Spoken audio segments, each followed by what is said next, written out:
Welcome to the Give Me Liberty podcast, where we defend life, liberty, and truth to ensure the foundations of freedom exist for the next generation. And on today's episode, we are uncovering what it actually means to have educational freedom in this country. Why is the taxpayer model of public school and public school systems broken? Well, we sit down with Tiffany Justice and Tina Descovich, the founders of Moms for Liberty. All of this on the Give Me Liberty podcast, starting now. Hey, welcome to another special edition of the Give Me Liberty podcast right here at Liberty University and the Standing for Freedom Center. We had an incredible action-packed summit this last weekend that was cut dramatically short by a power grid failure. But we're salvaging the moment because this is amazing. We have a panel, and I'm joined today by Tina Descovich and Tiffany Justice of Moms for Liberty. Welcome. Thank you. We're thrilled to be here. It's a beautiful campus. It's awesome. And we enjoyed last night so much, hearing from so many great speakers. So thank you. Great speakers. This panel, by the way, unravel, go get your aluminum foil while you're listening. You know, make yourself a little hat, wear it. No, I'm kidding. These are not tinfoil hat conspiracies, obviously. This is reality. It is kind of scary, right? Truth is stranger than fiction, especially today in a world gone mad. You know, truth is often the enemy. But what I so appreciate is that y'all speak the truth. You have a burden. The burden is for educational freedom. Not just school choice, right, but educational freedom in this country. And y'all have advocated so strongly for parents, parental rights, and freedom. So tell us a little bit about your organization first. So Moms for Liberty was founded by Tiffany Justice and myself. We launched in January 1st of 2021. So we're not even 2 years old. We started with just 2 chapters in our own county, just us, and an idea of what we wanted to do to help unify, educate, and empower parents to defend their parental rights at all levels of government. And in 22 months, we have grown to 240 chapters in 42 states and over 100,000 members. Okay, the only way something grows that fast is either it's like BLM and it's funded by massive corporate dollars, or it's a true grassroots movement and it's identified and answered the problem. That's the only way, right? It's either one or the other. And it's the latter, obviously. Y'all are growing, but how did that happen? We started with 2 moms in our own communities we served as school board members. And so we served through COVID. We saw the erosion of parental rights happen right in front of us, right? We knew that there were a lot of things that were going on that were wrong. We had gotten involved to try to fix some of that, to bring parents' voices to the school board. But what we realized during COVID was that parents were upset, they were concerned, but they didn't know how to advocate. They didn't know what the processes and procedures were, and they were coming to the school boards to have their voices heard, and they were being shut down. Their mics were being cut off. And so we knew that we needed to unify parents to have their voices be louder, and to be able to stop some of the retaliation that we were seeing. And we were seeing retaliation from lots of different places. And so we started with 2 chapters. Within 2 weeks, we got a call from a woman named Barbara Abood in Nassau, New York, who called and said, I'd like to start a Moms for Liberty chapter. She called Tina. And Tina called me and she said, someone wants to start a chapter in New York, and we were just going to start in Florida at first because we understood Florida, the budgeting, and we knew we were very focused on school board and parental rights. And I said to Tina, I just don't know how we say no. I mean, this isn't ours. This is something that so many parents are struggling with across the country. We've got to try to do something. Yeah. And how do you tell a mom that's just like us, one of our peers, no, right? And so we said, okay. And then within another 2 weeks or so, I think it was Maryland, right? Anne Arundel County, Maryland. Anne Arundel County, Maryland. And then just like wildfire. And you can watch on the map, if you go to our website, momsforliberty.org, we have a big map there. And you can see it is like wildfire, little spark lights in a state.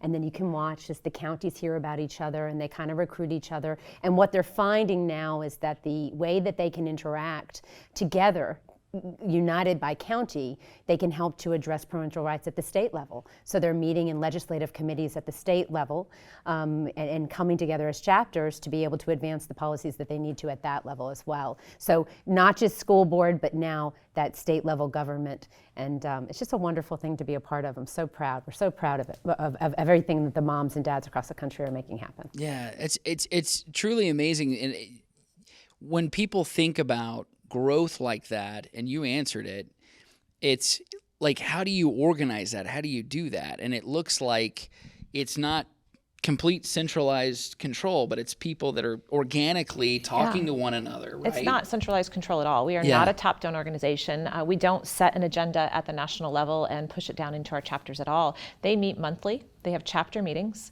They meet monthly. We tell them to review their school board agendas. That's like their number one priority. And they pick issues in their community. We have some chapters, they don't make national news for these things. They're fighting referendums or other things that are going on in just their districts. However, there are topics that we are finding that are they're very common. I mean, we want to dig into gender ideology today or critical race theory. You're finding that everywhere throughout the United States, and it concerns all parents. So those rise to the top, but they're coming from the bottom and rising up. And just to address on how the growth happens, when you watch that map, and there are you'll see pockets, right? You'll see why are there 23 counties right there that have all grown? It's because they see their neighboring county have impact.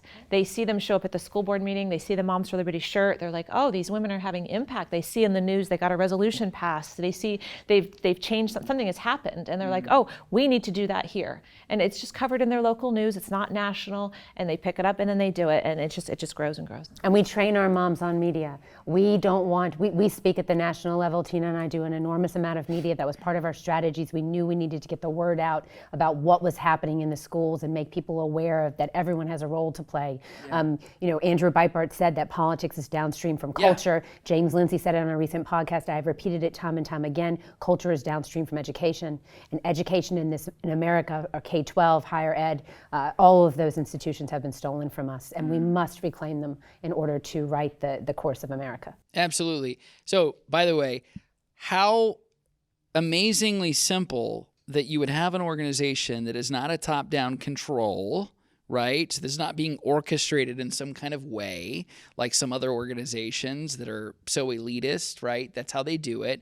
By the way, that's how cultural Marxism often works.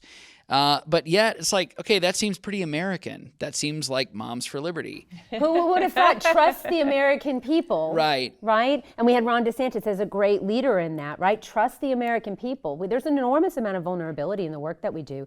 Even for our moms, we were discussing today, we have a code of conduct. But the moms know we have to rely on each other. Yeah. You put on that Moms for Liberty t-shirt or that hat, everything that you do is not only affecting you and your own community, it's going to affect thousands and thousands of moms around the country, and dads and their children, by the way. And so we really tried to elevate the level of engagement from this protest, being angry, to effective advocacy, where you're really having impact and creating positive change. That's a populism thing, which is very American. I think about William F. Buckley famously saying, I trust more people in the Boston phone directory than I do the Harvard teacher directory. It's very hard to do, Ryan. We're not going to deny it. A lot of our chapters sometimes make decisions and take a stand on things that I don't necessarily agree with all the time, but they need the room to do that in their own community. I don't live there. I'm not there. I don't know who their leaders are and what's going on in that area. So sometimes you're like, oh, I wouldn't do it that way. And you have to take hands off and say, but they have the authority. We've set some some guidelines. Like, you have to be a joyful warrior. We're not going to be angry. We are not going to be, Tiffany likes to say, your children are watching. They're watching us do this. We're going to be joyful warriors. We're going to speak truth. And also to be in service. And last night I thought so many of the speakers, Eric Metaxas spoke about this, and many others. It is a privilege to fight for America. Yes, it is. There are people that have died fighting for this country. And so I want our kids to watch and look and want to emulate us rather than seeing it as some type of a burden. I think our moms are doing a great job. So true love is one of the most powerful forces in the universe, like genuine love. And this comes from God. But so often, and I think about this, things that are united based on hatred and the things that hate, they can go viral. They can grow really quick. You think about rioting and mob and whatever, and they're very destructive, but they tend to blow over very quickly too, because there's no real unifying principle with hatred. That's the thing, right? But if you're united by the things that you love and you can defend that in common cause with other people, that's the building blocks of society. That's how you build things and you defend those things. And I think that's something that's so necessary. So tell us real quickly, the things that are so critical that we get right now in education. What are the threats and how do we confront them?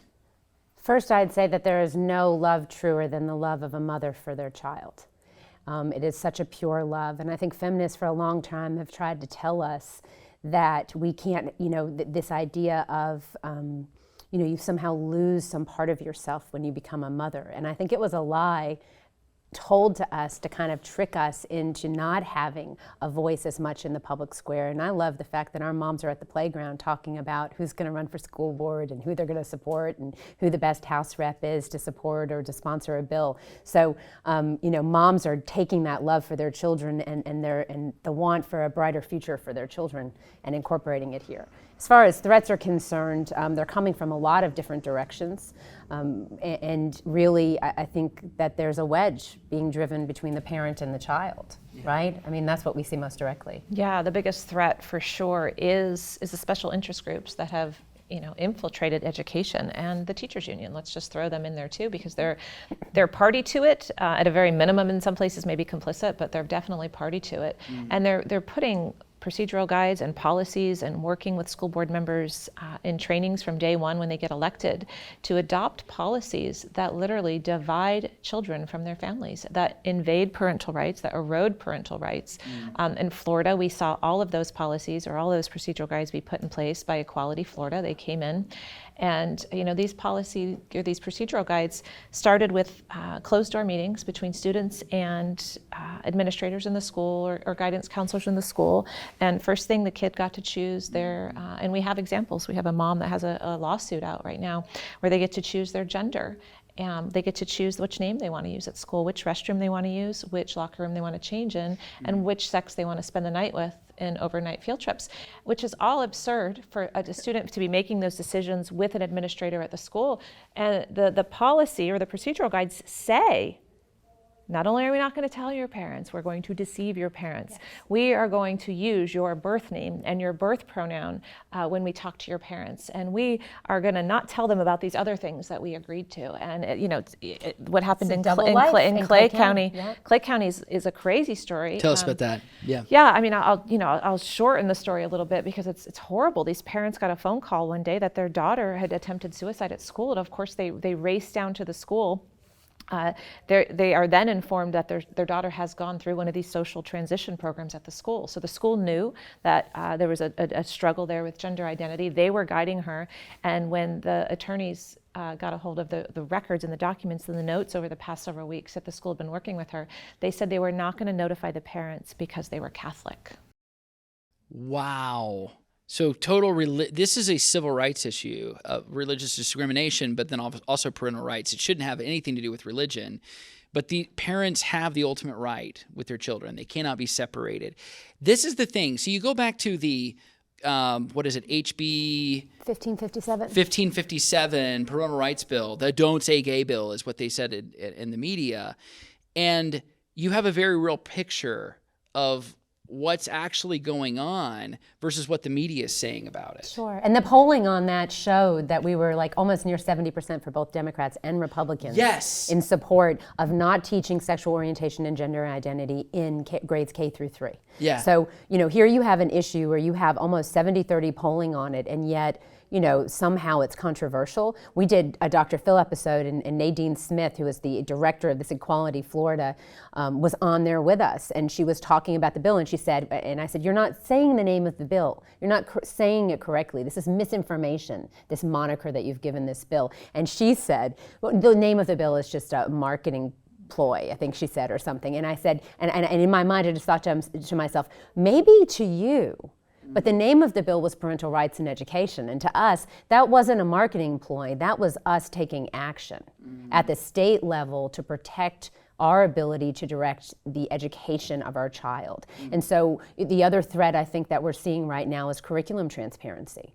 There is not enough transparency in what is being taught. And you have the fundamental right as a parent to direct the upbringing of your child. That includes their education and their medical care. But how can you direct something if you're constantly being put into a reactive position, right? So if you're always finding out after the fact that your child had access or was exposed to something. So curriculum transparency is a parental rights issue, and we need to really work much, much harder to get out of this idea of opting your child out of something, but thinking about it as an opt into something, that you make the choice as the parent, you're directing the education of your child. And so whether that's directing the education of your child within the public square and the public school space at government schools, which is what we have, they're government schools, yes. Or whether that's directing the education of your child by choosing another option, as you spoke about education freedom, we trust parents to make decisions for their children. Yeah, so obviously there are lots of things within education, like just across the country. Like you think about what's happening in school libraries, like there's the material that's being available there, social emotional learning, which is basically like trying to recraft critical theory in another way, like by another name, right? Well, social emotional learning, really the programming mechanism for a lot of these things is the destabilization of the child.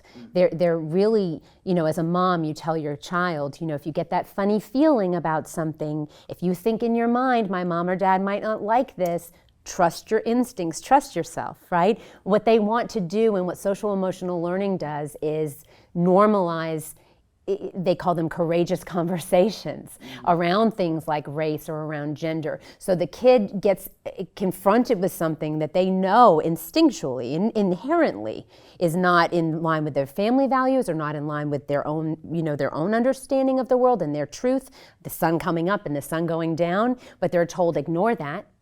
Push through it, that fight or flight, and they want them to engage. And then that becomes this constant relationship that the school now has with the child, where they are doing the values clarification and helping them with the decision making. But if they're teaching morals in schools, whose morals are they? Because they're not the morals of the parents, they're the morals of the government, they're the values of the government. And as a parent, again, you have the fundamental right to direct the upbringing of your child. The government doesn't give you that right, and you have the right to direct the moral and religious upbringing of your child, not the school system. So can education really be saved in this country? Absolutely, it can be saved, but parents have to do it. The Okay. only people that are going to save public education is parents. So in 2022, how do parents really save it? Well, first of all, they go to momsforliberty.org and they find their chapter and they connect with their chapter, or they start a chapter if there's not one in their county. But seriously, there's a lot of parents groups out there. There's organizations you can get involved in. Yeah. You have to get your eyes on your local school districts. I mean, people have to be engaged. Most school districts have policies in place where the curriculum can be open, can be looked at. You can definitely do public records or FOIA requests to look for things like the LGBTQ support guides to see if there's policies in place that are putting a wedge between parents and children. And everybody in a community that's paying taxes gets a voice. Yes. So you get this work done. You don't have to have kids in public school to fight this. Obviously, if your kids are there, you've got a little bit more oomph in you, and you want to get down there and fight it. But that's not a requirement. It's not a requirement at all. You can be part of the chapter if you're here's another thing we have to say. You don't have to be a mom. We have dads that run our organizations in certain areas. So moms, dads, grandparents, aunts, uncles, cousins, just a concerned citizen. You can start a chapter. You can be a member of a chapter. And if you're not, you can go solo down there and start working on it yourself. But we need all hands on deck for this. So this thought just ran through my mind, and I'm going to go ahead and say this. If in 2021, the loving your neighbor from the left was to get the jab, like the most loving thing you can do is get vaccinated. When in reality, and I would say this, if you're a tax-paying citizen, if you're a Christian in a community, but I homeschool my kids, but I send my kids to Christian schools or whatever. The most loving thing that you can do for your neighbor is get involved in the education in the local public school. Find out what's going on there. Love your neighbor by protecting children in your community Amen from to that. indoctrination. I can't even, amen to that. That's all I have to 50%, say. over 50% of your property taxes go to education. So, you talk about taxation, represent yourself in the way that your taxpayer funds or, the taxpayer money is being spent. You're investing in this system. We have nearly 2/3, no, I say nearly, it's more than that now after COVID. We just had NAEP scores come out. They are the lowest they have been in over 30 years, continuing to see decline in district after district. Rhode Island, for example, 14% of kids reading on grade level. Senator Tiara Mack brought children out to the Capitol in Rhode Island and had them covered in fake blood, lie down on the Capitol steps to protest after Uvalde, and only 14% of kids can read in the state. They want the kids to be politically literate, but they're not that concerned with functional literacy, with giving them practicable skills. And, we have a friend, James Lindsay, who talks about, Ferrari and where all of this came from and the idea of the education and how it's changed. Parents, their expectations have not changed. For the most part, parents want to see their children lead a life that was similar to the life that they had, but better, hopefully, in many cases. And parents have no idea, this idea that you send your child into school and they're taught to hate the country that we live in. That's disastrous, and that's a betrayal of the trust that parents place in education. Yeah. So going back, this is interesting. So the radical Paulo Freire. I probably don't say it. I can't Brazilian. say it. Yeah. But the idea is that education is not really about the project of preparing shaping a child's mind for taking on in a positive way, vocationally, for aptitude, success, achievement, none of those things, but rather for something else, for nefarious purposes. To transform society. Right.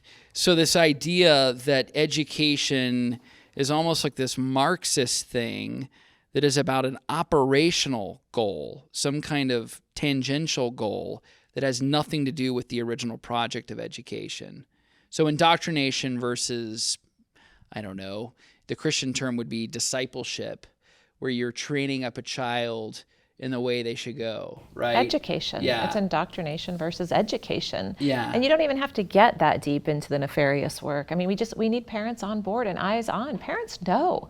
When they pull those books and they review them and they read them, it's not hard. You're not like, oh, something doesn't feel right here. You're like, holy moly, Yeah. my child should not be learning this. Critical race theory is racism. Yeah. I mean, you don't need to go to college to study critical race theory to understand that racism is bad. Yeah. It doesn't matter who you're discriminating against. There's no place for discrimination in America's public schools. That's it. It's a very simple thing. Yeah. But I think that, it is constantly overcomplicated and done so in order to try to keep people away from discussing it, in order to try to keep, well, you don't know. It's not your lived experience. You don't get to weigh in here. Yeah. They've done it to men. Standpoint epistemology. Right, absolutely. Yeah. And so parents, it's hard to stand up against that. And I think one of the things that Moms for Liberty did, Tina mentioned our mission statement, unify, educate, empower. The unify part is so important because when you find people that you can stand with, you are braver and stronger.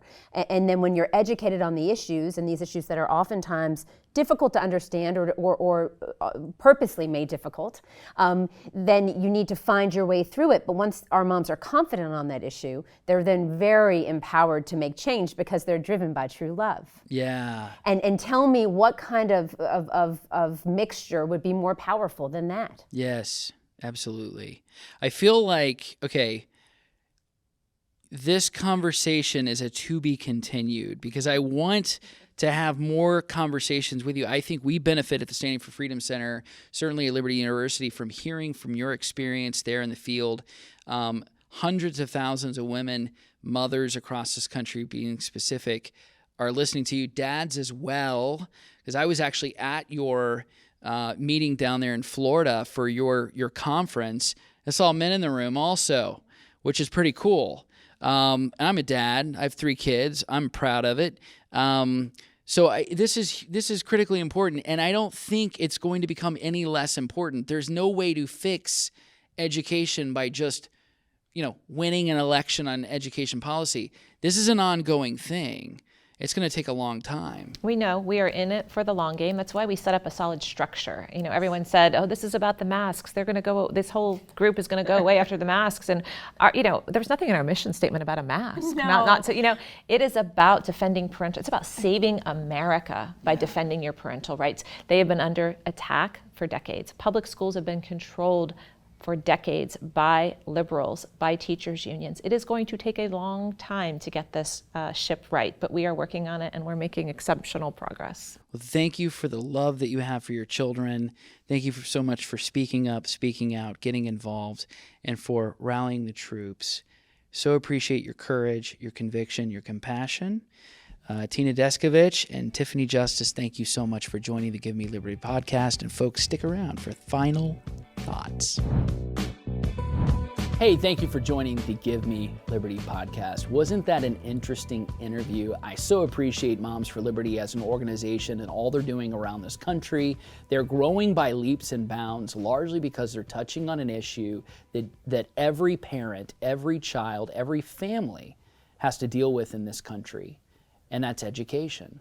It's so critically important that we understand the fundamentals. What is education really about? It's really about worldview and discipleship. It goes back to what the writer of Proverbs said, train up a child in the way he should go, and when he is old, he will not depart from it. We must recognize, even as Christians, that part of our responsibility in the Great Commission is not simply to make decisions for Christ, but to make disciples for the Lord Jesus Christ, teaching them to obey everything that God has commanded us in His Word. That is the foundation and the model of education. That is what we're doing in this great experiment in education, is ultimately to take a child, to make them understand the two most important questions. First, who created them, and second, what they were created for. You answer that and you know your purpose in life. Until next time, God bless you.